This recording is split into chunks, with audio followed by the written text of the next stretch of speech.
départ, c'est une proposition de Maxime Kerzanet, donc, qui est un acteur avec qui je travaille depuis maintenant plusieurs créations et qui dirige artistiquement maintenant la compagnie avec moi.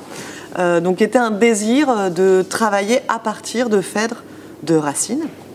Donc, c'était un choix un peu particulier parce que habituellement, moi, je suis plutôt attirée par les textes, disons, contemporains.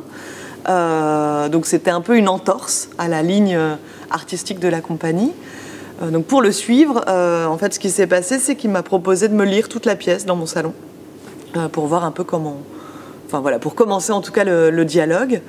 Et puis il m'a assez vite rassurée en me disant, voilà, l'idée, c'est pas de monter la pièce, disons, de A à Z, mais plutôt un souvenir que j'aurai de la pièce. En fait, Maxime, bon, ses parents sont acteurs, donc voilà, il a un rapport à l'alexandrin, à la littérature, disons, théâtrale, classique. Et puis, c'est une pièce qu'il a jouée. Et c'est une pièce aussi qu'il a travaillée avec des étudiants et tout ça. Donc lui, il avait déjà, disons, en germe, plein d'idées, de désirs ou d'émotions par rapport à cette pièce. Et l'idée de ce projet, c'était vraiment de se dire, tiens, comment on pourrait mettre en scène le souvenir qu'on a d'une écriture. Ça veut dire qu'on va donc effectivement pas monter la pièce, mettons, de l'acte 1 à l'acte 2, à l'acte 3, etc., jusqu'à l'acte 5, mais plutôt comme si, quand on a lu un livre, on monte, disons, les scènes ou les souvenirs qu'on en a. Et souvent, un livre, on ne se souvient pas de tout, et pas de tout dans l'ordre, mais plutôt c'est des flashs, c'est des émotions, c'est certains mots, certains passages, et donc c'est comme si nous, on mettait en scène ce tri qu'a fait la mémoire, d'une certaine façon. En fait, on essaye plutôt de se dire, tiens, comment notre mise en scène, elle peut accueillir toutes celles qui nous ont précédées. Par exemple, moi, mon souvenir de Phèdre, mon premier souvenir de Phèdre, c'est la mise en scène de Chéreau, que j'avais vu moi en captation, donc même pas en vrai. Mais c'est un souvenir qui m'avait marqué aussi parce qu'on m'avait dit que c'était une mise en scène importante. Il y a eu la Phèdre de Vitesse. Enfin voilà, il y a une histoire, mais même moi, je me souviens d'acteurs qui déambulaient dans les rues d'Avignon et qui jouait Phèdre dans les rues. Enfin, en fait, c'est vrai que c'est une pièce qui a tellement une histoire plus grande que nous, que c'est vrai que l'idée, c'est de se dire, tiens, comment un spectacle peut les accueillir, plutôt que de les nier, plutôt que de se dire, on va avoir une meilleure idée. Nous, on a d'un seul coup un parti pris très très fort qui fait qu'on va oublier tous les autres. C'est plutôt de se dire, bah, le parti pris, c'est de se dire, qu'est-ce qu'on fait de toutes ces traces, qu'est-ce qu'on fait du fait qu'il y a une histoire qui est plus grande. Un peu comme Racine. C'est vrai que Maxime m'a dit à un moment, on n'a qu'à se prendre pour Racine, mais Racine, au moment où il réécrit Phèdre, ben, il y a la mythologie, il y a les Grecs qui l'ont déjà réécrit, et même à l'époque de Racine, il y a des contemporains, on a un peu oublié, mais qui venaient de réécrire une pièce aussi. Donc lui, Racine, il ne se pose aucun problème de se dire, tiens, ben moi je vais réécrire ma version. Et c'est vrai qu'il y a quelque chose de cet ordre-là, c'est-à-dire de se dire, ben, on prend dans l'histoire en fait de la pièce. Ces deux mots-là, retrouver ou perdu, c'est parce que en fait on ne sait pas encore, le spectacle il est en création, mais à quel point en faisant ce trajet-là, est-ce qu'on perd la pièce ou est-ce qu'on la retrouve? Et c'est vrai qu'on a un peu la prétention de penser que finalement, par ces chemins, peut-être qu'on monte encore plus la pièce, peut-être qu'on est au plus proche de ce que racontent les personnages, peut-être plus qu'en voulant dire tout le texte. Aussi parce que c'est vrai que moi, c'est une sensation que je peux avoir en tant que spectatrice, quand on voit une mise en scène de Phèdre, souvent on est un peu perdu parce que ça va trop vite pour nous. Aussi parce que les acteurs, eux, ils maîtrisent l'alexandrin très très bien, ils ont souvent répété pendant des mois et des mois, ce qui fait qu'en tant que spectateur, on se sent des fois un peu vous allez trop vite, quoi. Et là, c'est comme une façon de réharmoniser, c'est-à-dire de se dire, attendez, on va essayer de remettre ensemble, dans un même instant, les acteurs et les spectateurs, comme si tout le monde réentend les vers ensemble. Et donc, c'est vrai que j'ai l'impression que ça fait qu'on retrouve la pièce. Mais pour la retrouver, il faut un peu la perdre. Et c'est vrai que ça fait écho, il y a un des alexandrins de la pièce, un vers d'Hippolyte, qui dit « Maintenant je me cherche et ne me trouve plus ». Et effectivement, il y a ce mouvement-là, c'est-à-dire peut-être que des fois, pour se trouver, il faut se perdre. Enfin bon, c'est un lieu commun de dire ça, mais je crois que ça raconte aussi la répétition. En répétition, on essaie des choses qui seront ensuite évacuées, mais qui ont été importantes pour définir un mouvement. Et ben, je crois qu'on travaille beaucoup avec ça dans la tête.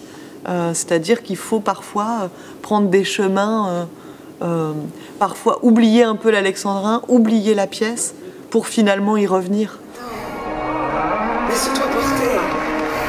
Écoute la musique. Allez, vas-y.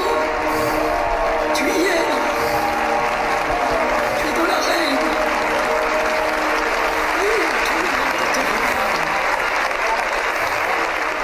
Venga, venga. Je me suis engagée trop avant. Olé. Je vois que la raison cède à la violence. Olé, matador. Puisque j'ai commencé de rompre le silence, madame, il faut poursuivre. Il faut vous informer. Olé. Olé. Un secret que mon cœur ne peut plus renfermer. Vous voyez devant vous un prince déplorable. Eh ouais. D'un téméraire exemple mémorable. Moi, qui contre l'amour fièrement révolté, pensais toujours du mort. Je dis de la merde. Je me souviens plus de mon texte. C'est vrai que moi j'avais un petit a priori qui était de me dire c'est agréable à jouer. Je comprends le plaisir et moi, voilà, j'ai fait des études de théâtre, donc j'ai appris des alexandrins et je me souvenais du plaisir qu'on peut avoir à un moment à être dans ses passions, aussi à la musicalité en fait de cette langue. Quand on l'apprend par cœur, apprendre un poème c'est toujours très agréable en fait. Après on voyage dedans, on le réentend et c'est très agréable. Mais je me disais comment les spectateurs peuvent ressentir ce même plaisir. Et c'est vrai que là, le travail qu'on fait, qui consiste aussi à s'arrêter sur certains vers, à s'arrêter sur certaines scènes, et donc à prendre le temps, en tant que spectatrice, oui, à un endroit, je réentends de la poésie, et je crois que ça me procure un grand plaisir. C'est vrai que c'est une création un peu particulière parce qu'on a choisi un peu de se dire que les acteurs étaient des auteurs en puissance et des metteurs en scène en puissance. On travaille beaucoup par improvisation et leurs impros sont des petites mises en scène. Enfin, ils pensent la lumière, ils pensent les costumes. Enfin, souvent, ils arrivent avec même une idée scénographique et tout ça. Et donc, moi, je me sens souvent premier spectateur. C'est-à-dire, c'est comme si d'abord, je reçois une proposition de leur part, un peu comme les spectateurs vont recevoir une proposition de notre part. Donc, il y a vraiment cet endroit-là, même si après...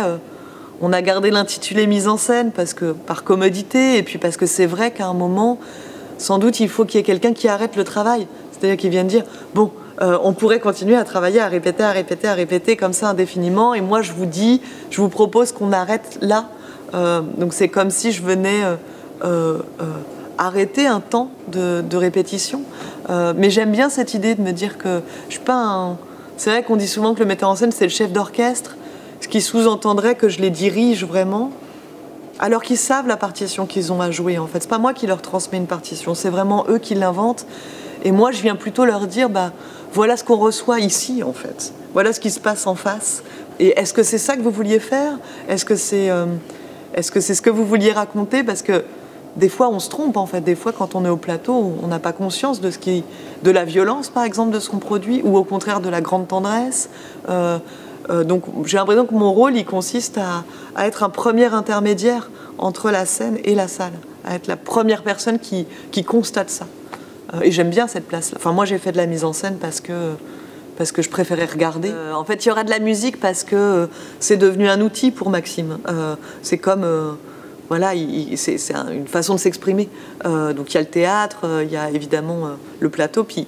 il y a cet outil, instrument, voilà. Et puis moi, j'adore ce qu'il compose, qui souvent éclaire. Parfois, Maxime, pour me raconter le projet, il a composé des musiques et ça a mieux raconté que les mots.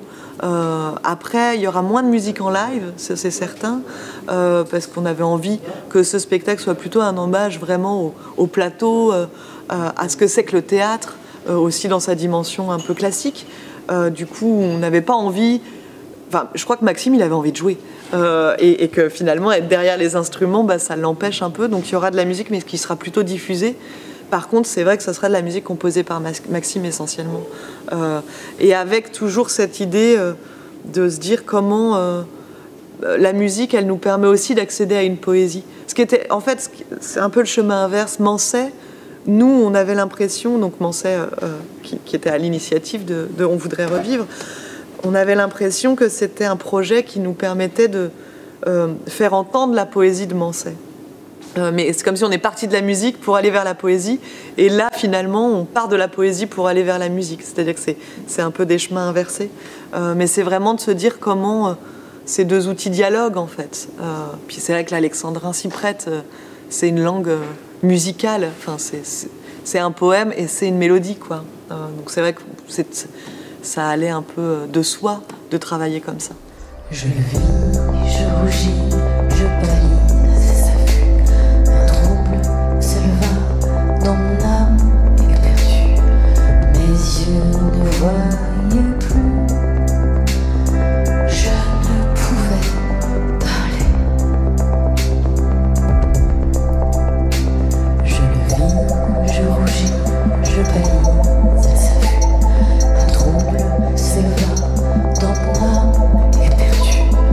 Mes yeux ne voyaient plus, je ne pouvais parler.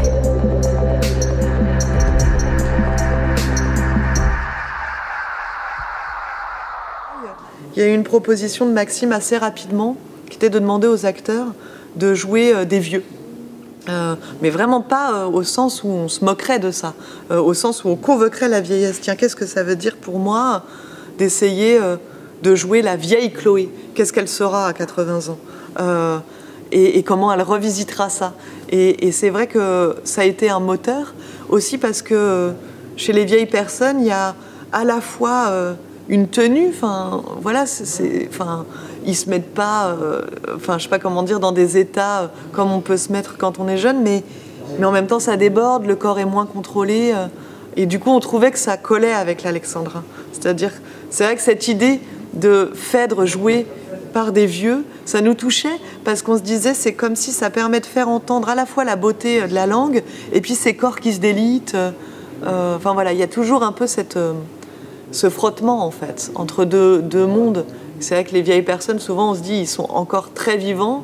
C'est vrai, il y a cet état du corps aussi qui sent, enfin voilà, c'est compliqué de vieillir et qui est déjà un petit peu parti, mais en même temps très très présent, quoi. Enfin, voilà. Et du coup c'est vrai que nous c'est quelque chose qui nous bouleverse en fait. Enfin, raconter des histoires au théâtre, c'est aussi toujours un peu raconter aussi l'histoire du théâtre et donc aussi notre histoire. Enfin, c'est vrai qu'on s'amuse à construire ce projet en se disant qu'on pourrait jongler dans différentes temporalités. Par exemple, c'est vrai qu'on aime bien imaginer des impros qui commenceraient dans une fiction. Par exemple, vraiment la fiction de Phèdre et de Nonne, Phèdre qui fait son aveu, et puis progressivement cette fiction elle se rapproche des spectateurs et elle redevient l'instant de la représentation aujourd'hui, mettons 15 décembre, voilà. C'est-à-dire c'est un peu de jongler et de se dire comment... parce qu'en fait le théâtre il fait ça, c'est-à-dire qu'on peut passer... on n'oublie jamais la réalité en tant que spectateur, si mon téléphone vibre... on essaye de ne pas le faire, mais si mon voisin tousse, je suis ramenée à ma réalité de je suis là. Et en même temps, je suis convaincue, il y a quand même cette chose où le théâtre nous demande d'accepter une autre réalité, alors que vraiment, on n'oublie jamais la réalité première, en fait. Et ben nous, on s'amuse à créer plein de réalités. Il y a... Phèdre et Eunon, mais il y a Phèdre joué par une vieille, puis il y a Maxime qui demande aux acteurs de les jouer, et c'est vrai que nous on s'amuse à toutes les raconter ces temporalités-là. Donc l'histoire elle est complexe en fait, mais elle est complexe comme la vie, elle est complexe en fait. On est toujours à plusieurs endroits en même temps, et encore plus sur un plateau de théâtre. Il n'y aura pas une scénographie au sens où on a décidé de ne pas cacher justement la boîte noire qu'est le théâtre.